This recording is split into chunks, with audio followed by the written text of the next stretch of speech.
생존을 위한 1.5도를 사수하라. 여기는 기후위기 작전 상황실 신박한 벙커입니다. 반갑습니다. 맞습니다. 한 주 동안 잘 지내셨죠? 네, 잘 지냈어요. 그래서 저희가 또 오늘 아주 특별한 분을 모셨는데요. 오늘의 기후 마스터 이윤희 연구위원님 어서 오세요. 안녕하세요. 네, 이윤이라고 합니다. 네, 기후변화 행동연구소에서 일을 하고 있고요. 좀 더 기후 친화적인 식생활을 하려면 어떤 행동 방안들이 있는지 연구를 하고 시민들과 함께 실천할 수 있는 프로젝트들도 하고 있습니다. 벙커에 오신 거 너무너무 환영합니다. 감사합니다. 네. 그나저나 지난주에 저희가 받은 힌트가 또 있었잖아요. 그게 저희가 소였죠. 그쵸, 힌트, 소의 그죠, 그죠, 그죠? 이미지였어요. 네. 귀여운 친구였죠? 근데 소가 오늘 안건이 진짜 뭔지 궁금하더라고요. 정답을 그러면 한번 공개해 주시면. 소가 기후위기를 부추긴다.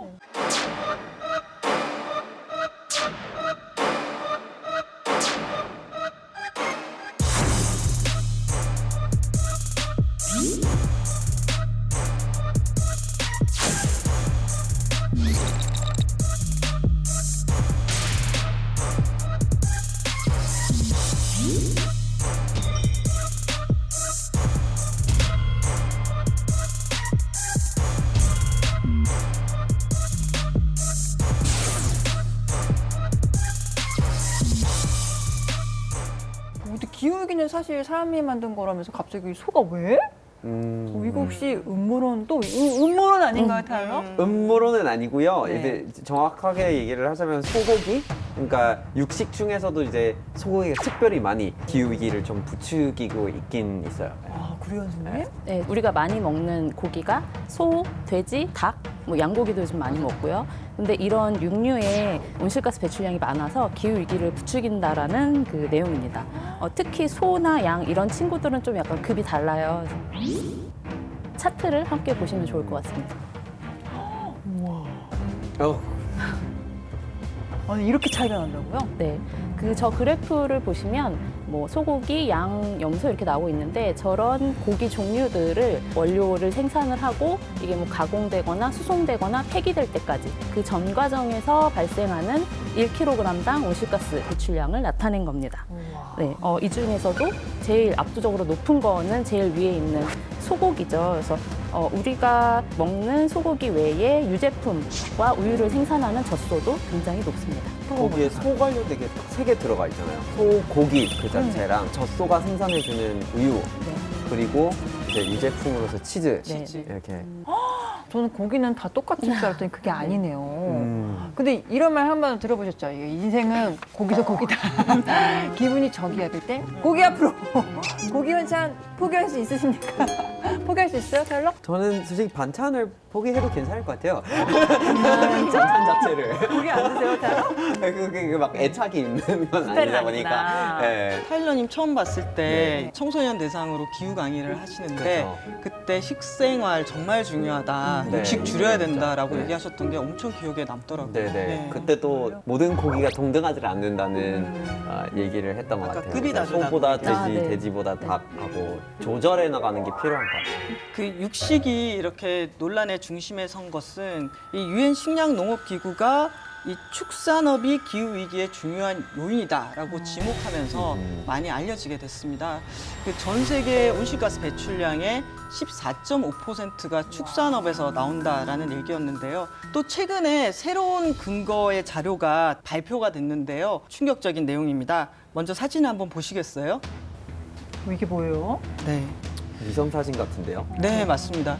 저기 파란색으로 표시된 지점 보이죠? 네. 저 파란색으로 표시된 부분이 바로 메탄가스가 배출되고 있는 지점이에요. 오. 네. 다 여기만 모여 있네. 예, 거기에 네. 몰려 있죠. 네. 예, 이 인근 10km 부근에서 소 방목장 그리고 소 아. 축사가 있었던 거죠. 결국 소트림에서 나오는 메탄이 이렇게 위성에 관측된 거라고 할 수가 있습니다. 트림이요? 트림이 저렇게 심각하다고? 진짜요? 네, 맞아요. 위성 사진으로 저렇게 네, 관측될 정도니까요. 그렇죠. 소들은 그 배가 여러 개고 소화를 할 때 거기도 막 균이 있고 하니까 씹었다가 삼키고 또 다시 뱉어서 씹었다가 다시 삼키고 하면서 이게 되새김질. 트림이 많이 나올 수밖에 없는 그런 소화기를 갖고 있는 동물인데 저 사진을 찍은 회사의 통계에 따르면은 시간당 약 668g 정도의 메탄을 이제 배출하고 있다고 하더라고요. 그래서 그게 이제 감지가 될 정도고 계속해서 지속이 되면은 1년에 5,116톤이에요. 와, 어마어마하네요. 네. 그러면 전 세계적으로 소가 몇 마리일까요? 그게 중요하겠죠. 아, 그게 몇 마리일까? 몇 마리일까요? 한 1억 마리 될까요? 사실 네, 엇가야 돼요. 네. 엇가야 돼요? 네. 선생님 아시죠? 네, 몇 마리 정도? 많아요. 많아요. 그래도 10억 마리래요. 네. 세계 인구가 80억인데 80억이고. 소가 10억 네. 마리. 그럼 네. 메탄가스 얼마나 나오는 거야? 네, 얼마인 많이 거예요? 나오겠죠. 그 메탄은 그 온실가스의 효과가 이산화탄소 대비해서 한 30배 정도 돼요. 그렇게 강력한 효과를 갖고 있는 온실가스고요. 그리고 소를 사육할 때 이 메탄 말고 또 나오는 온실가스가 아산화질소가 있는데 분유 처리할 때 나오거든요. 네. 근데 그 아산화질소는 또 이산화탄소에 비해서 한 273배 정도의 온실가스 효과가 있습니다. 그래서 우리가 그 온실가스의 뭐 3대장이라고 하면 이산화탄소, 메탄, 아산화질소 이렇게 세 가지인데 이 세 가지가 다 축산업에서 나오죠. 네. 아니 그렇다고 소한테 방귀 뀌지 말라고 할 수도 없고 트림한테 입을 막을 수도 없는 거고 막을 수는 이게 없죠. 난감하네요. 이거 어떻게 해야 돼요? 실제로 그 소 방귀의 세금을이라는 아, 어린이책도 있거든요. 네, 맞아요. 오늘 이렇게 몇몇 국가에서도 소가 이렇게 뿜어내는 메탄 가스에 대해서 세금을 물리는 그런 제도를 도입하고 있기도 해요.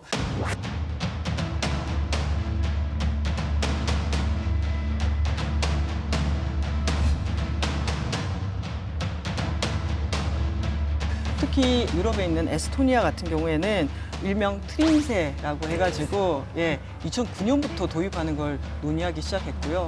뉴질랜드 같은 경우에도 이 메탄에 세금을 매기겠다고 발표를 한 상황이에요. 2025년부터 도입할 예정인데요.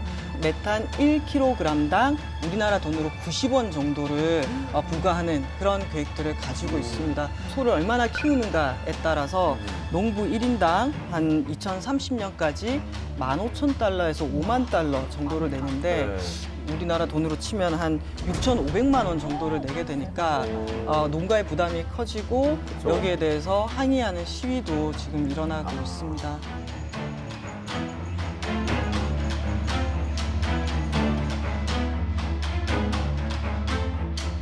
근데 그래서 이제 소의 트림이 이렇게 이제 불러일으키는 메탄의 그 효과를 좀 줄일 필요가 있잖아요. 가능하다면. 그래서 되게 약간 특이한 아이디어가 등장했거든요. 한번 사진으로 보시죠. 이게 뭐예요? 네, 소가 이렇게 뭘 차고 있고요. 어머. 코를 막고 있는 것 같은데? 네, 우리 막- 마스크 쓰는 것처럼 답답해 보이는데. 네. 네. 이게 이제 콧구멍 바로 위에 있는 건데 팬이 들어 있다고 하더라고요. 이제 해외에 어떤 스타트업이 개발을 했는데 이걸로 이제 메탄가스를 다른 기체로 바꾸려고 하는 그런 약간 필터라고 생각을 해보시면 돼요. 그 메탄을 필터를 통해서 이산화탄소하고 수증기로 바꿔주는 그런 약간 기계식 마스크라고 생각을 하시면 될 것 같아요. 답답할 것 네. 같아요. 더 좀 딱할 만한 아이디어가 있거든요. 있어요? 한번 영상을 보실까요? 이게 뭐예요? 어머, 소가 들어온다. 소가 들어간다.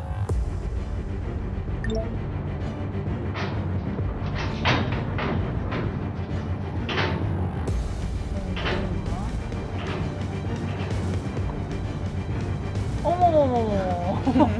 어머. 소변을 이게 화장실인 건가요? 네. 그러니까 소가 여기서 화장실 변하게 가서 만드는 거죠. 네. 그러니까 이른바 배변 훈련을 시키는 건데요. 네.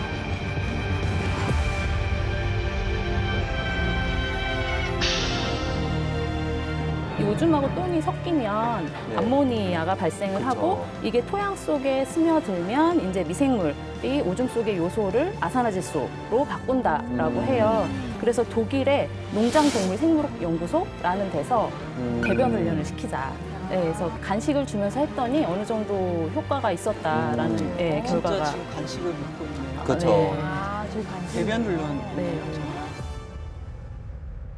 근데 솔직히 목장에서 일을 해본 적이 있는 사람으로서는 실용성이 없어요. 왜요? 이거는 이제 왜요? 그 배변을 자주 아. 하는 동물이다 보니까 그렇게 자주 화장실을 다닐 수 있는 구조를 마련하기가 굉장히 힘들 것 같아요.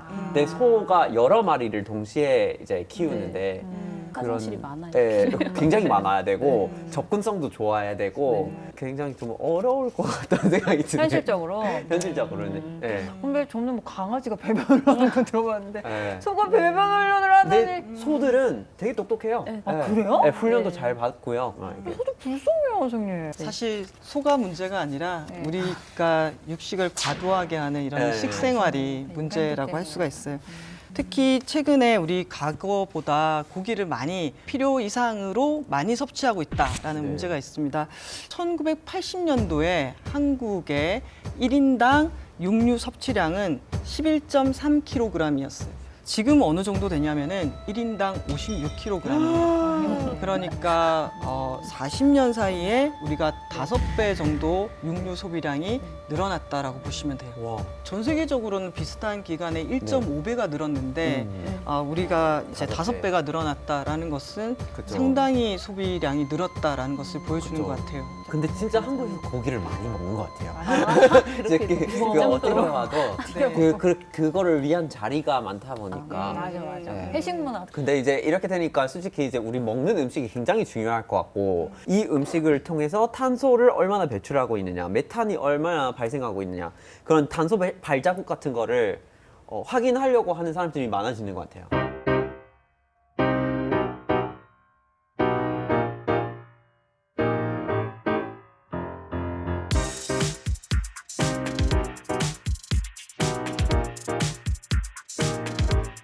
근데 그 탄소 발자국들 중에서 아까 그래프 보셨지만 상위를 차지하는 게 일단 육류고요. 육류 중에서도 일단 단연 가장 높은 건 소고기. 근데 이게 영부자와 뭐 범위에 따라서 좀 다르긴 한데, 그러니까 소고기 1kg당 온실가스가 20kg에서 100kg 정도까지 나옵니다. 네. 근데 이게 탄소 발자국이라는 게 눈에 보이는 게 아니라서 사람들이 잘 모르고 지나가시는 분들이 많을 것 같아요. 저도 오늘 소가 이렇게 많이 탄소 발자국이 발생하는 건지는 처음 알았거든요. 그래서 식단에 따라서 탄소 발자국이 어떻게 변하는지를 제가 이제 확인할 수 있기 위해서 이제 제작진들하고 함께 하루 식단을 이제 촬영해가지고 그거를 이제 분석하게 됐어요. 그래서 타일러 함께 식단을요? 영상을 보시는 걸로. 타일러의 식단. 네. 우리다.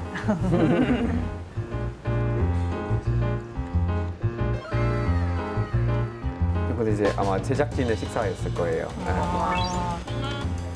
정하. 물냉 4개, 냉면 4개. 오, 맛있겠다. 근처 음식점이에요?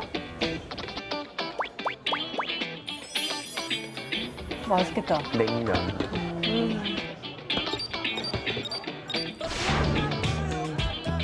아, 3위네요, 3위. 진짜.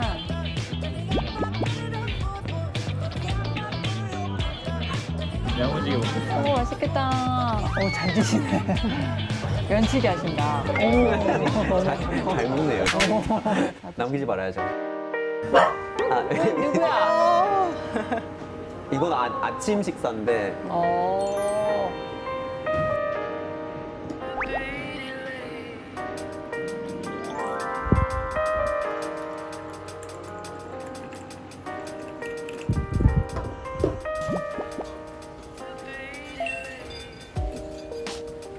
셀프 카메라 잘 못하죠.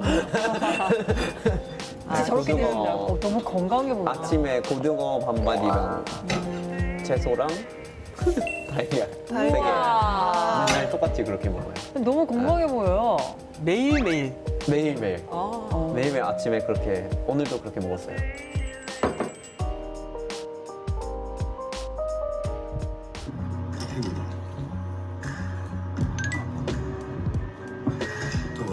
네, 그래서 일하면서 뭐 영상도 보고 막 이렇게 아침 먹고 와, 대단하시다.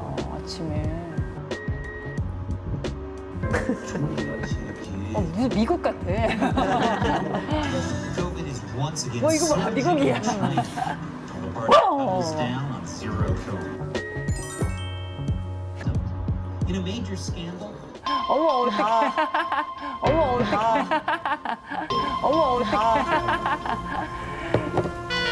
그렇지 고기가 나와줘야 돼.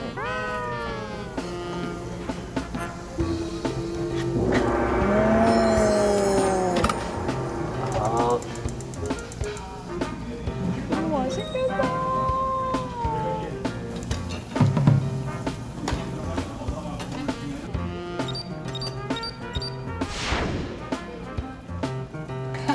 아 너무 비교된다.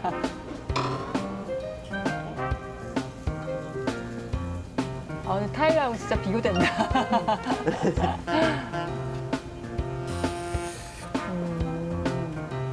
근데 진짜 외식하면 더 많이 먹게 되는 것 같아요.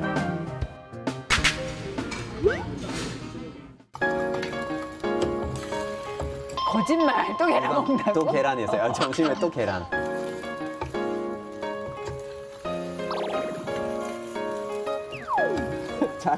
잘안 뒤집히는 거예요. 이거. 네. 어머 어머 터지면 안 돼. 터지면 안 돼. 던졌어요. 예. 진짜. 계속 커피 마시고. 진짜? 없어요. 그냥 달걀만 먹은 거지. 너무 조금 먹는 거 아니야?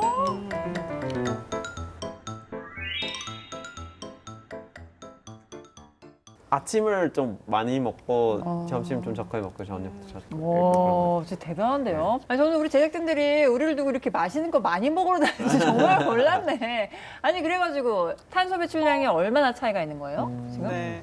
우리 이윤희 연구위원님께서 탄소 배출량 측정에 직접 참여하셨잖아요. 네. 뭔가 답을 알려주실 수 있을 것 같아요. 예. 제가 이제 제작진분들하고 타일러 씨 그 식단을 받아서 그 탄소 발자국 계산을 해봤는데요.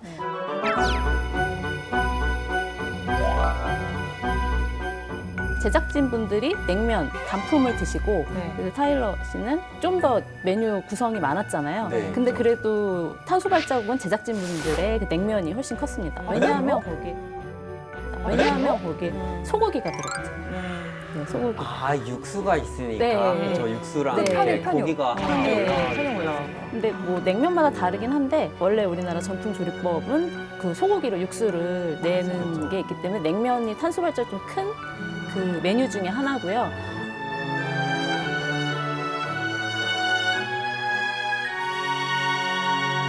특히 그 다음 식사의 배출량, 그러니까 탄소 발자국 차이가 많이 났어요. 많이 났는데 거의 한 9배 정도 났거든요. 그러니까 당연히 제작진분들의 식사가 9배 더 큰 걸로 제가 타일러 나왔습니다. 네. 님보다 네. 9배. 네, 네.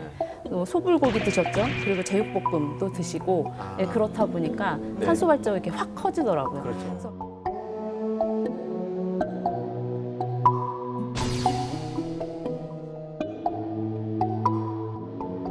좀 이해하시기 좋게 자동차 주행 거리로도 한번 계산을 해봤거든요. 그 타일러 씨의 식단 첫 끼와 두 번째 식사의 그 자동차 주행 거리를 보면 8.7km, 그러니까 그냥 일반 승용차 기준으로 8.7km 주행하는 동안 그 배출하는 온실가스 배출량에 네. 해당하는 탄소 발자국이었고요. 네. 근데 제작진분들은 이제 29.3km. 어떡해! 킬로미터. 네네네. 3배 오. 이상이죠. 한 3.5배 정도. 1인당으로 계산. 네네네. 1인당. 아. 네네. 우리 제작진들 반성하셔야겠어요. 건 아니고요. 근데 아까 네. 고등어 있었잖아요. 고등어가 있었죠. 예, 맞아요. 이 고등어가 또 발자국을 높이는 데 영향을 미치더라고요. 정말요? 네. 왜냐하면 배를 타고 나가서 그렇죠. 석유를 태워서 잡아야 되니까 그렇죠. 해산물도 생각보다 탄소 발자국이 높다는 것 알게 됐어요. 네, 그럼 저도. 뗏목 타거나 카누 타면 괜찮은 거예요? 어선을 전기 어선으로 바꾸기 위한 노력을 시작하고 있다고 해요. 예. 그래서 지금 수송 얘기를 해주셔서 어떤 그 수송 수단을 이용하느냐에 따라서 또 많이 차이가 나는데요. 우리가 한우도 먹지만 수입산 소고기도 먹잖아요. 근데 한우에 비해서 선박을 타고 이제 이동을 한 소고기의 경우에는 미국산은 수송 단계에서만 1.9배 정도 높게 나오고요. 그리고 호주산은 한 2.2배 정도 높게 나와요. 그런데 이게 만약 항공으로 운송이 됐다라고 하면 호주가 좀 더 멀거든요. 멀어서 호주산이 한우 그 수송거리에 비해서 한 270배. 우와, 10배도 아니고? 270배. 이거를 만약에 아까 소고기 전 과정에 탄수 발자국이 제일 적게 잡았을 때 한 20kg 정도 나온다 말씀드렸잖아요. 네. 근데 요걸 탄수 발자국을 하면 10kg 정도인 거예요. 그러니까 전 과정에서 나오는 거에 한 반 정도가 이제 수송에서 차지를 하는데 저도 이걸 하면서 소고기가 아무리 귀해도 항공 운송까지 할까라고 했는데 벌써 몇 년 전부터 대형 마트나 백화점에서 뭐 호주산 항공 직송 소고기 그런 거를 이제 이벤트나 그런 걸 하고 이제 점점 더 많아지고 있어요. 소비자들의 소고기 선택 기준이 신선함. 네, 신선함, 그렇죠. 뭐 특별한 뭔가 또 제품들 네. 그런 거다 보니까 항공 직송하는 게 늘어난다 그러더라고요. 고기 반찬 하나만 빠져도 온실가스 배출량이 확 줄어들 것 같은데요? 네, 맞습니다. 그래서 아까 제작진분들의 그 저녁 식사에서 소불고기와 제육볶음 그거를 빼면 80~90% 정도 탄수 발자국이 줄어들어요. 오. 네, 그러니까 그만큼 이 두 가지가 차지를 많이 한다라는 거죠. 그러네요. 네, 네. 고기가 결정적인 것 같아요. 네. 진짜 코드레드인 것 같아요. 근데 우리가 그동안 탄소 배출을 줄이려면 뭐 전기차를 타야 된다, 에너지를 아껴야 된다, 이 얘기 많이 했잖아요, 저희가. 근데 식습관부터 바꿔야 됐던 거네요. 사실 이렇게 축산업에서 배출되는 온실가스가 이런 교통수단과 비교해서 많다라고 하는 거는 상당히 오래전부터 얘기가 됐던 건데요.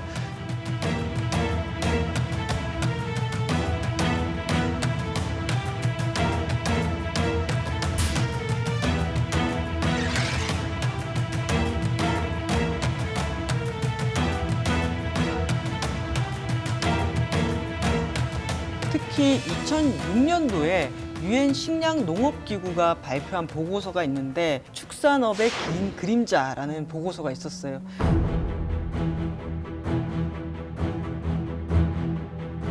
축산업이 전 세계 온실가스 배출량의 18% 정도를 차지하고 이것이 전 세계 모든 교통수단이 배출하는 온실가스량보다 더 많다라고 하면서 상당히 논란도 되고 또 주목을 받게 됐죠. 특히 이제 어떤 계산법 같은 게 좀 네. 문제가 됐다고 그런 네. 얘기를 들었어요. 맞아요. 네. 그래서 실제로 비교의 기준이 달랐어요. 아. 예를 들면 축산업 전체에 대해서는 토지를 어떻게 이용을 하고 어떻게 키우고 유통하고 생산하고 소비자 끝단위 말 그대로 전 과정에 대한 배출량을 계산을 한 거고 교통수단에 대해서는 이동하면서 배출하게 되는 직접 배출량을 계산하다 보니까 이 축산업에 대한 배출량은 전과정 평가 그렇죠. 그리고 교통 분야는 이동하면서 딱 배출하는 양. 그래서 비교 기준이 달랐기 때문에 그렇죠. 축산업의 배출량이 과대하게 잡힌 측면들이 있는 거죠.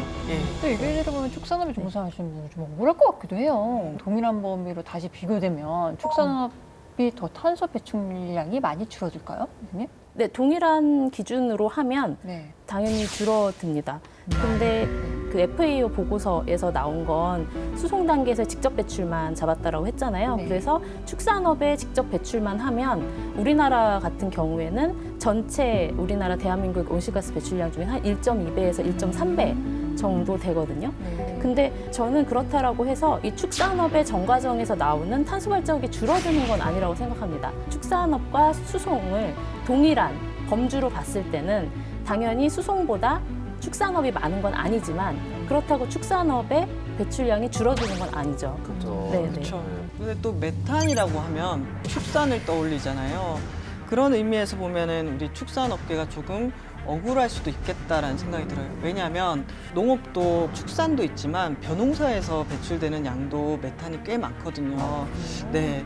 그런데 농업 다음으로 많이 배출하는 게 에너지 분야예요. 아, 에너지 그렇죠. 같은 경우에도 특히 천연가스가 새어나가는 천연가스 주성분이 메탄가스이기 때문에 그래서 딱 우리나라만 보면 메탄 배출량에 있어서 축산보다는 에너지가 메탄 배출량이 더 많습니다. 예. 그래서 축산 분야에서 메탄을 줄이기 위한 노력도 돼야 되지만 동시에 그렇죠. 에너지 분야에서 천연가스가 새 나가면서 메탄이 새는 것을 막기 위한 노력도 훨씬 더 많이 해야죠. 예. 근데 이제 호주에서는 오히려 이런 이제 축산업 쪽으로 또 돈을 많이 벌다 보니까 심지어 이런 얘기도 나온대요. 그 이산화탄소는 분해되는데 수백 년이 소요되는데 근데 메탄가스는 12년 뒤에는 탄소와 물로 분해가 되기 시작하니까 축산업이 문제다라고 하는 게 그냥 단기적인 어떤 해결책이 아니냐는 이런 이제 방어적인 얘기가 있다고 하더라고요. 아 진짜요? 네.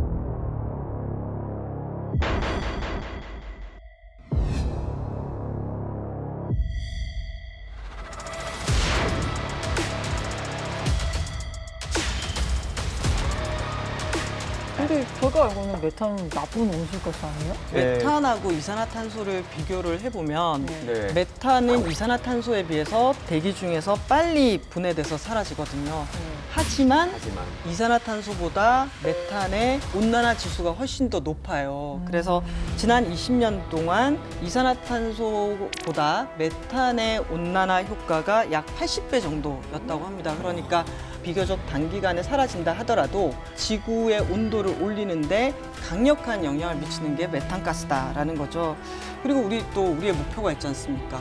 1.5도씨 이하. 그렇죠. 이걸 하려면은 앞으로 10년 사이에 현재 배출량의 절반 가까이를 빠르게 줄여야 되거든요. 그러려면은 온난화 지수가 높은 이런 메탄가스를 단기간에 줄이는데 효과적이라고 할 수가 있습니다. 좀 복잡하죠? 네. 와,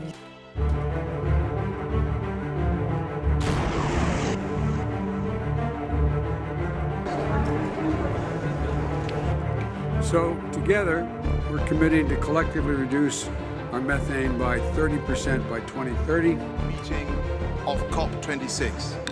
이렇게 이제 전 세계적으로 메탄의 배출량을 감축시켜 나가야 되는 상황이 있는데 한국 축산업계에서도 마찬가지로 노력을 좀 하고 있을 텐데 어떤 노력들을 하고 있는지를 저희 제작진들이 한번 확인하려고 다녀왔다고 합니다. 영상을 한번 보시죠.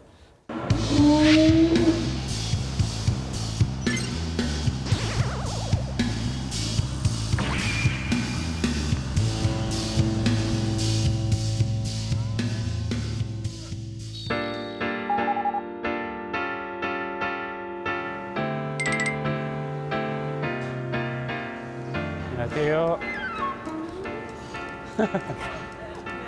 네, 이 농장이 보통 일반 농장들이랑 조금 다른 부분이 있다고 들었거든요. 네. 저희는 농림부 지정 방목 생태 축산 농장이고요.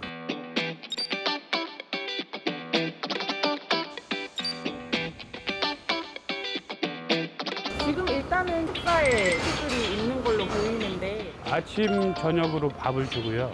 밥을 먼저 먹이고 방목장 출근을 하고 체구가 보시다시피 엄청 크잖아요. 그리고 많이 먹어요. 많이 먹다 보니까 방목장 것만으로는 다 대체가 안 되는 거죠. 그래서 퇴근해서 이렇게 깔아주면 배부른 애들은 그냥 앉아서 쉬고 조금 부족하다 싶으면 알아서 자기가 먹고, 그러니까 소들한테 좀 자유의지를 조금 더 부여를 하는 거고. 제가 가본 다른 농장들에 비해서 네. 냄새가 되게 덜하거든요. 예, 저희 농장은 그래스패드를 해요. 이게 100% 풀만 배합을 해가지고 주고 있는 건데, 우선은 얘네들 속이 편해요. 자기들이 먹어야 될 것을 위주로 먹다 보면 이제 사람도 속이 편하면 방구 냄새도 덜 지독하고 건강한 상태가 되잖아요. 그래서 보시다시피 소들도 건강하고 냄새도 덜 나고 자연스럽게 그렇게 돼요. 소들도 식단 관리를 하는 거네요. 네, 그렇죠. 예. 가자. 가자. 안 갈 거야? 가자.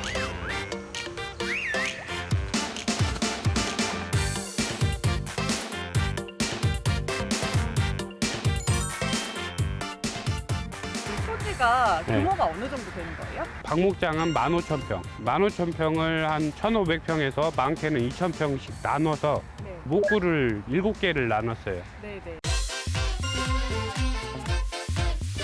이렇게 유난방목이라는 게 이렇게 목구별로 돌아가고 다시 돌아오는 계속 순환하는 시스템인데 한 목구당 4일 계산하면 한 달이 돼서 다시 1번 목구로 돌아오는 거예요. 아, 네네.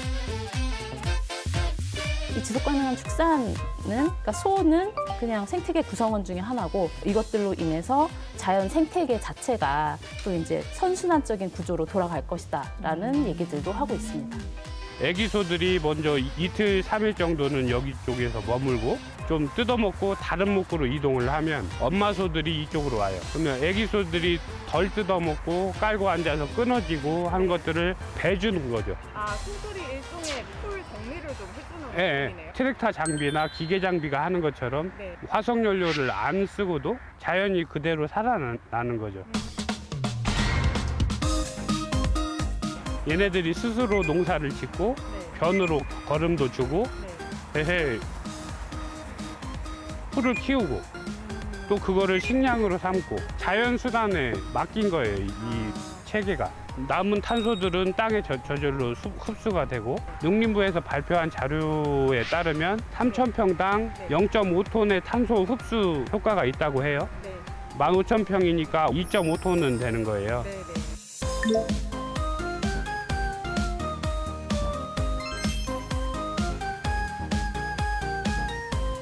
자연적으로 순환 체계가 돌아가다 보니까 우리 건강하고 환경하고 같이 가는 상생의 모델인 거예요. 네. 그래서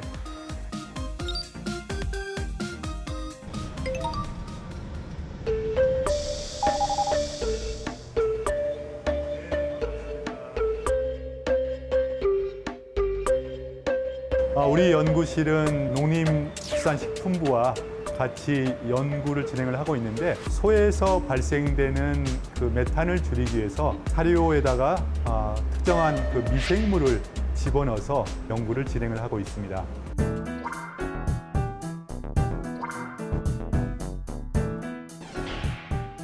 소의 위에는 그 메타노젠이라고 하는 메탄을 생성하는 미생물이 또 따로 삽니다. 근데 이 미생물들은 사료를 소화시키는 과정 중에 이산화탄소와 H2라고 하는 수소가 있으면 이것을 둘이 결합을 시켜가지고 CH4, 우리가 얘기하는 메탄을 만들어내는 거죠.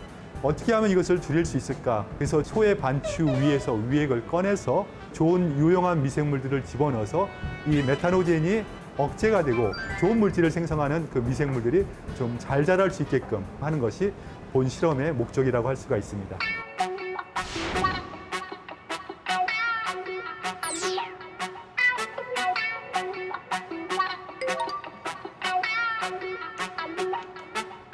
왼쪽에 있는 병에는 순수한 사료만 있는 것, 사료만 있는 것이고 오른쪽에는 사료 플러스 미생물을 집어넣는 거고 서로 비교를 해서 메탄이 몇 퍼센트 감소하는 것을 확인하는 실험입니다. 소의 반추위에 있는 조건, 행기적 조건을 똑같이 유지하기 위해서 CO2 가스로 산소를 제거하는 단계입니다.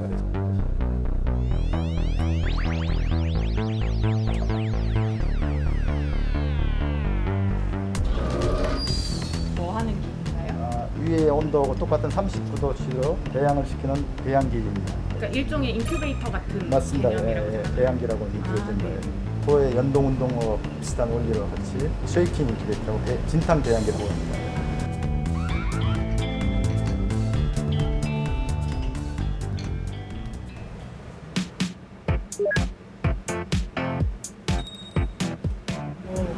많이 나왔죠. 가스가 밀고 나갑니다. 가스가 여기서. 그러네요. 저절로 밀고 나가네요. 밀고 나갑니다.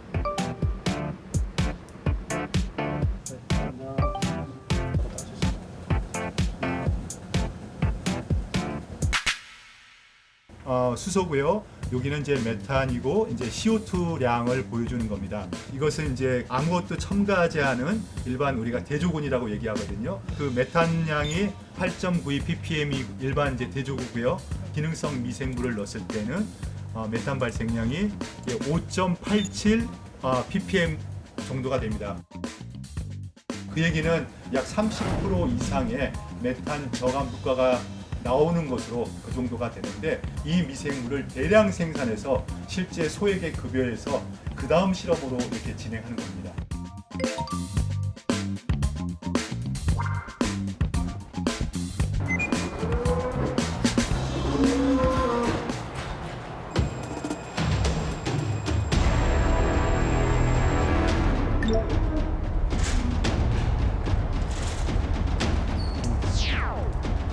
그냥 따라줘. 옳지. 오픈.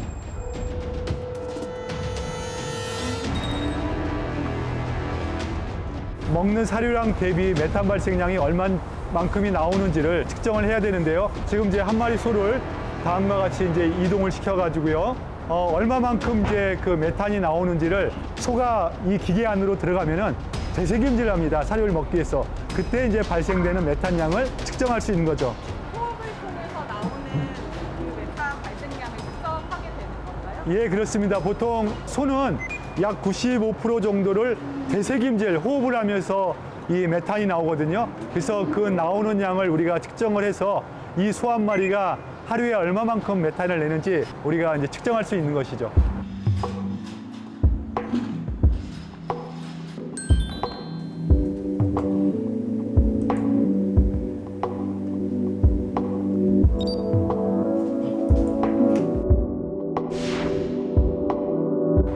이런 그 첨가물을 넣었을 때 또 이제 메탄을 생성하는 미생물들이 빨리 적응을 해가지고 그 제재들이 효과가 없는 경우들이 종종 있습니다. 그렇기 때문에 미생물제가 되든 천연물질이 되든 지속적으로 메탄을 저감할 수 있을 정도의 특성을 가져야만이 좀 중요한 부분이라고 할 수가 있겠고요. 결과물들을 얻기 위해서 또 노력을 해야 되겠죠. 네.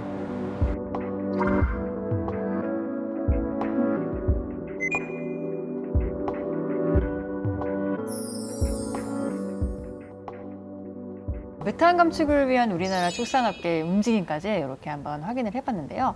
앞으로도 이런 움직임이 많이 활발해졌으면 좋겠어요. 또 호주에서는 해조류를 이용한 저메탄 사료 개발도 되고 있는데요.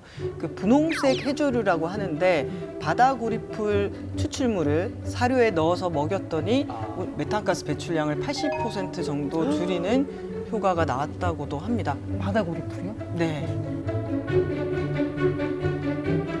이야기 듣다 보니까 저도 고기를 안 먹은 사람이 아니어서 굉장히 마음이 무거워집니다. 사실 저 어릴 때만 해도 아빠 월급날 되면 저희 삼겹살 먹었거든요. 소고기는 진짜 1년에 몇 번 먹을까 말까였어. 근데 요즘처럼 삼시세끼 고기 반찬 저희 다 못 먹었던 것 같거든요. 이렇게 많은 고기를 공급하기 위해서 벌어지는 공장식 축산, 코드레드 상황입니다. 사실 우리가 먹는 달걀이나 고기가 주로 이렇게 생산되고 있습니다. 한번 화면을 보실까요? 이 사진 봤어. 무서워요. 가까워요. 감옥 같아요. 근데 닭장 같은 경우에는 동일한 케이지, 이렇게 용기를 착착 쌓아가지고 병렬로 올렸는데요. 이걸 배터리 케이지라고 해요. 유럽 같은 경우에는 2012년도에 이렇게 배터리 케이지를 사용하는 것을 금지했지만 우리나라 같은 경우에는 아직 전체 농가의 한 95% 정도가 배터리 케이지 방식에 의존하고 있다고 합니다. 이걸 좀 개선하기 위한 노력이 축산 농가 내부에서도 일어나고 있거든요. 적정 사육 두수를 논의하기도 하고 또 축산 환경을 개선한다든지 에너지 효율을 높인다든지 이런 변화가 조금씩 일어나고 있는 것 같습니다. 어떻게 보면 잘못하고 있는 건 더 많은 고기를 먹기 위해서 빨리 많이 이제 가축을 사육하는 우리한테 문제가 있는 건데요. 식생활에서 육식을 줄일 것을 권고를 해요. 특히 서구의 나라들은 육류 섭취량이 많고 기타 여러 가지 문제로 비만이라던가 성인병이라던가 건강 문제가 많이 대두가 됐잖아요. 그래서 이 육류 섭취를 줄이자라는 걸 적극적으로 하고 있는데 영국이 대표적인 나라 중에 하나예요. 그래서 그 식생활 지침 가이드가 있어요. 그 영국의 정부에서 이제 제안을 한 건데 Eat Well 가이드라고 거기에서 제안한 걸 보면 남녀노소 상관없이 뚱뚱하거나 마르거나 건강하거나 아니면 좀 그렇지 못해도 하루에 적색육은 70g 정도를 먹는 게 적당하다. 네, 그렇게 권장을 하고 있습니다. 근데 이 얘기를 하면 다 되게 놀라. 아, 진짜. 70g 먹으라고요. 라고. 네. 저는 또 아이를 키우잖아요. 근데 엄마 입장에서 애한테 고기를 아예 안 먹이는 건 사실 쉽지 않은 문제거든요. 맞아요. 특히 성장기 아이들에게는 동물성 식품 그리고 식물성 식품 골고루 섭취를 해서 영양 균형을 맞추는 게 굉장히 중요하고요.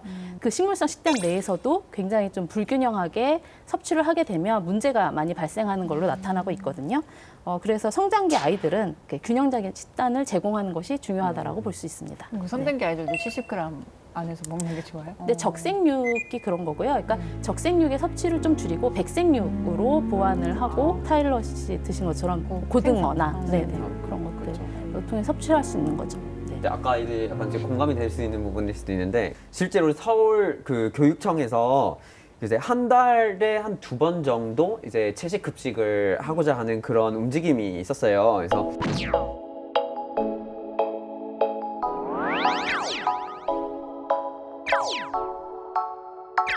그거를 했는데 학부모들 쪽에서는 어느 정도 반대가 있었죠.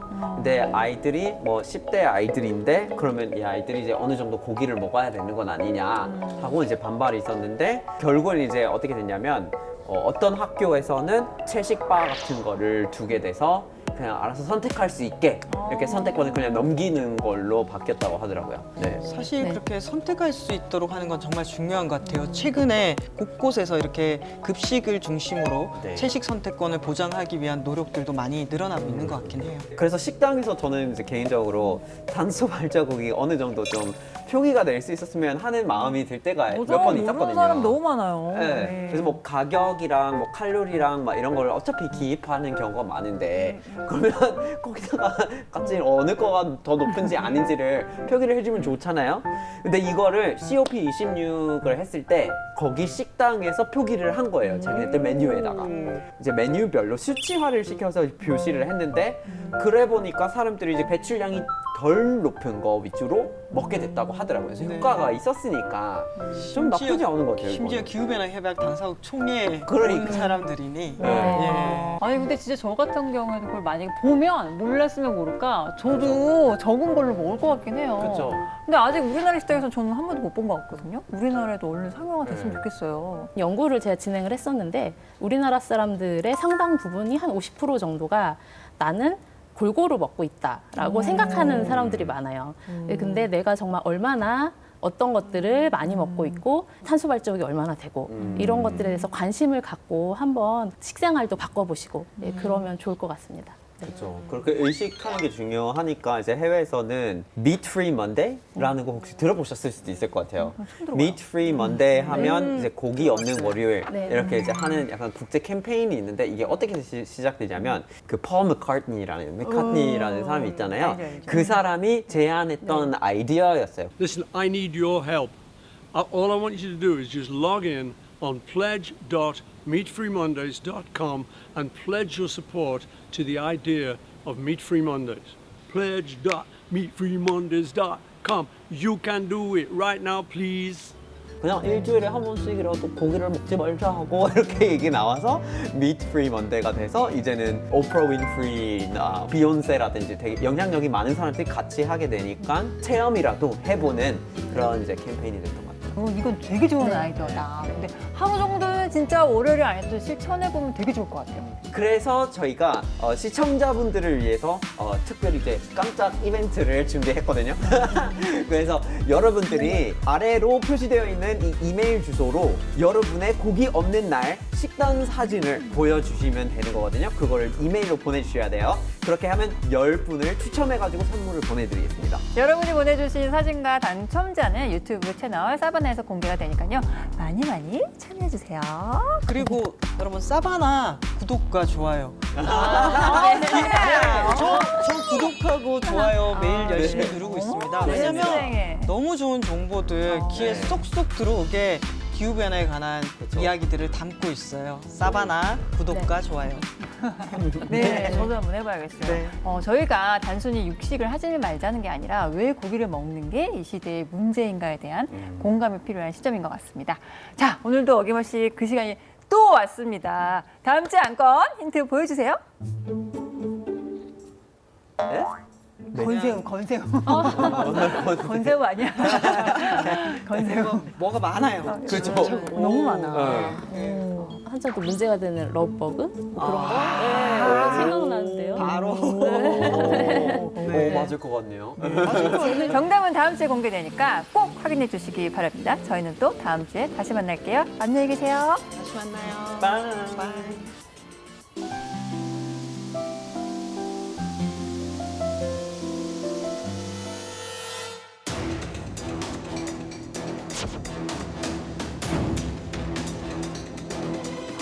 갑자기 돌발벌레가 이렇게 늘어나게 되는 이유가 가장 큰 이유는 이제 기후 변화죠. 온난화.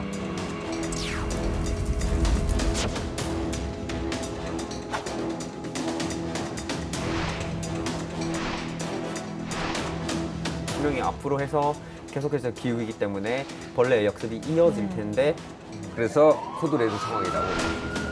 와.